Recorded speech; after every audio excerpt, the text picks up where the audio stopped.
ሩታ ሚስጥሩን በሙሉ ዘረጋግፋ ወጣች ማለት ነው። ሚስጥሩ ምንድነው የሚለውን በዚህ ቪዲዮ ላይ ምነግራችሁ ይሆናል። እንግዲህ በጣም በሚገርም ሁኔታ አብርሽ እየተጫወተባቸው ይገኛል። ትላንትናም በቪዲዮ እንዳያችሁት አብርሽ በጣም ነው የተጫወተባቸው ማለት ነው። በጣም በቃ ተጫወተባቸው። ሁለታችሁንም አልፈልግም፣ ሄርሜላንም ሩታንም አልፈልግም ብሎ ተናግሯል። አብርሽ አሁን የፈለገው የሴቶችን ህይወት መበጥበጥ ብቻ ነው ማለት ነው። በጣም ይገርማል። ሩታም እንግዲህ ሚስጥሩን በሙሉ ተናገረች። ውሽማ አለው አብርሽ ከሌላ ራሱ ልጆች አሉት።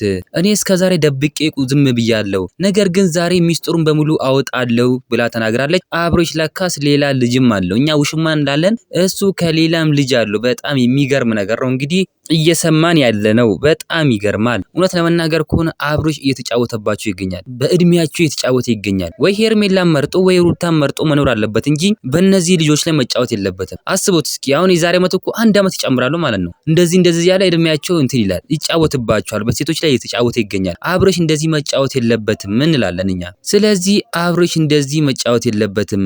ሩታም ደግሞ ሚስጥሩን በሙሉ ይሄው አወጣች። ሩታ ሚስጥሩን በሙሉ ተናገረች። አብርሽ ከሌላም ልጅ እንዳለው ሌላ ውሽማም እንዳለው እኔ ብያችሁ ነበር።